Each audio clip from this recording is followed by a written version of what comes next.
Usa ka balay ang natumpagan sa riprap ug laing duha usab ang napiktuhan human ni bundag ang kusog nga ulan sa barangay Pulang Bato, Dakbayan sa Sugbo. Swerte nga nakalingkawas ang nagpuyo sa balay atol sa pagkatumpag sa riprap. Samtang gidid-an na sa barangay ug sa CCDRRMO ang mga tao sa pagbalik sa ilang mga Pinoy-anan tungod sa kapiligro sa dapit.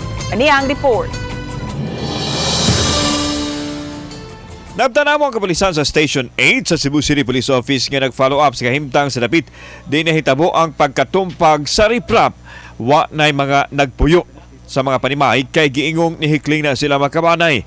Ang mga bato ug yuta didto gyud natagak sa atop sa balay, may na lang kay way na igo nga nagpuyo atol sa panghitabo.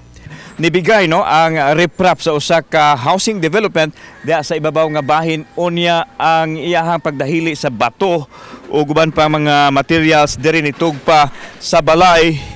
May lang gani kay ang mga nagpuyo dinhi wa maunsa atol sa naasoyng panghitabo. Nahumkan sa kusog kayo nga uwan kahapon.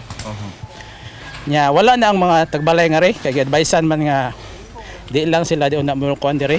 Gipadayag sa barangay administrator sa Pulang Bato nga tulo ka pamilya apektado sa pagkatumpag sa riprap.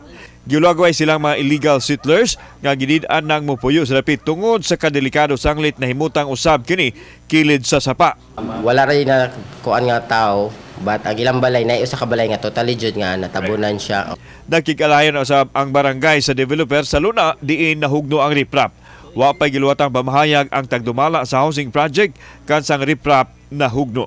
Gibadlong na jud na sila namo 2019 dili na gyud na siya namo papuy andira, which is ang kanang taga Red Bark ang last nga namuyo diha sa una gipamaya gibarian gyud ito sa taga Red Bark aron mawagtang na sila diha kay ikaduha na nga time nga ni collapse na diha nga area. Kauban si Clover Lumayag, ako si Alan Domingo. Balitang Bisdak.